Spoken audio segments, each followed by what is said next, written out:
Hello everyone, Mercedes Guy here. I'm going to be rating every single Formula 1 team in 2024, starting from worst to best. Let's get started off with Sauber. Now, Sauber, they have been the total joke of the season. Throughout the whole 2024 season, apart from Qatar, Sauber have literally scored 0 points. They did start to slowly find their form in the second half of the season, but still, I really can't praise them for anything this season, really, as they have scored 0 points consistently throughout the whole season. I am actually hoping that Sauber will be a lot better next season, especially with Bortoleto joining the team, and how Hülkenberg has been performing with Haas this season, as he has been scoring quite a lot of points this season, which is pretty impressive. My overall rating for Sauber this season is a very low 3.5 out of 10. Next up we have Williams. Now Williams have definitely fallen down quite a lot compared to 2023. Williams have had such an unlucky season this year compared to what they have been doing in 2023. They have had so many crashes this season, which has costed the team in a huge amount. I did have a load of faith for Williams this season, especially for Alex Albon, because of how well he has performed in 2023 and how well Williams have been upgrading the 2023 car and would perform the same this season, but turns out that is not the case really.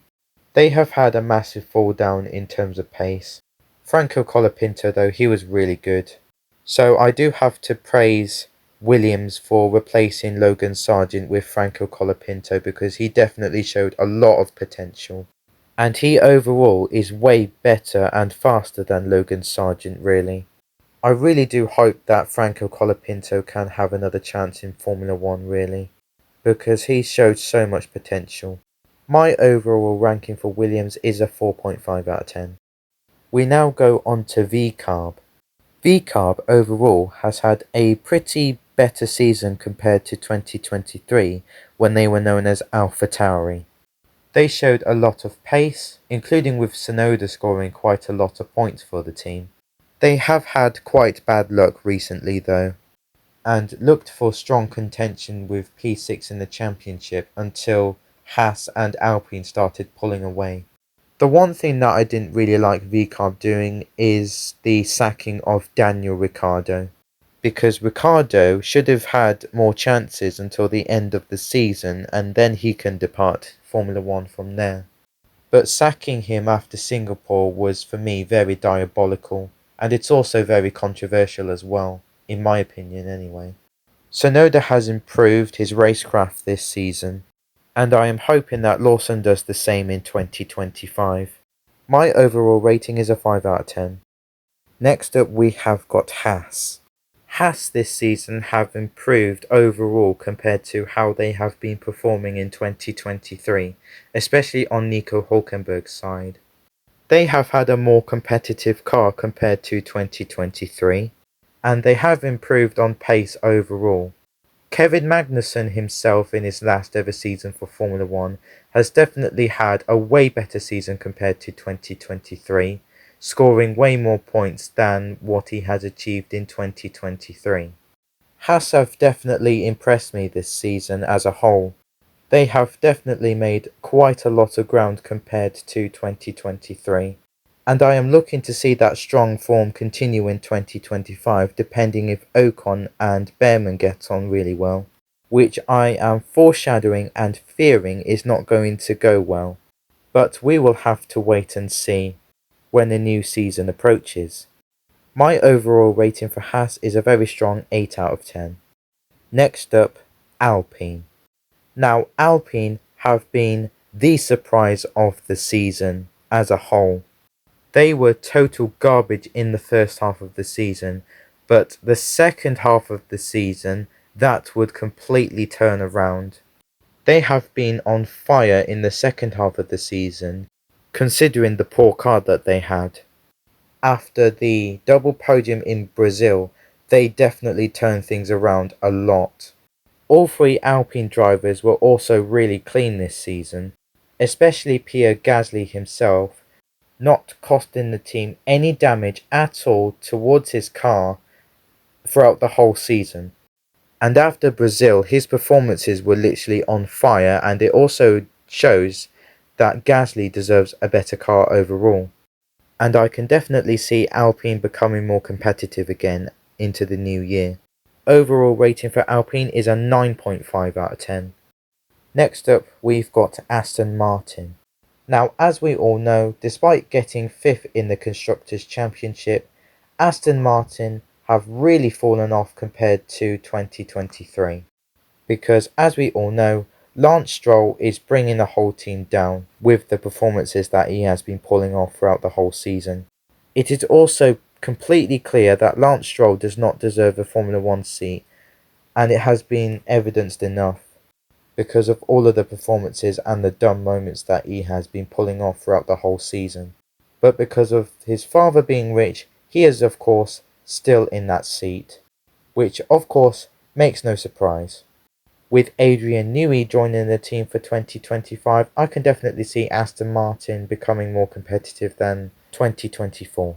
Only for one side of the garage though, because it is pretty clear that Lance Stroll is not really a good driver, to be very honest with you. Overall rating for Aston Martin this year is a 4.5 out of 10. Next up, we've got Mercedes. I've found Mercedes' season this year to be quite a bit of an up and down season, to be very honest with you. To me though, they've definitely had a better season than 2023, even though they've got 4th in the Constructors' Championship this year. Because they have been fighting for victories, especially with George Russell and Lewis Hamilton both scoring 2 each respectively. They lacked a bit of pace at the start of the season, but they've slowly picked it up. And overall, it has been a very decent season for Mercedes this year. I also think that the W15 is way better than the W14 in the performances that they have been pulling off this year. Many fans who might come across this video may disagree with me, but I'm just giving my opinions out really.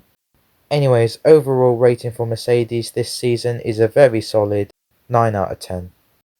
Now we move on to Red Bull. Now, as we all know, Red Bull have fallen down so much compared to 2023 when they had such a very dominant season with that person, Max Verstappen.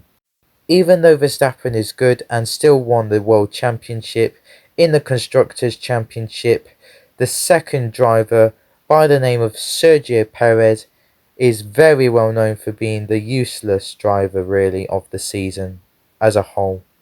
Perez's performances as a whole this season have been far worse compared to 2023, and it is also completely clear that he is done for and does not suit a top tier team like Red Bull, which we have all seen in the 2024 season.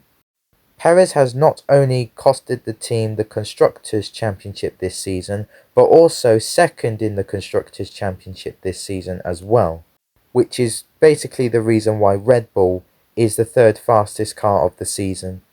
If they would have sacked Perez during the summer break, then Red Bull would be in contention for P2 in the championship, but obviously would not catch up to McLaren, as they were the fastest team on track since Miami this year. My overall rating for Red Bull is a 6 out of 10. We now move on to Ferrari. Ferrari have massively improved from their 2023 season, as they have been shown to be the most disappointing team in 2023 in my opinion. So it is very nice that they have turned things around.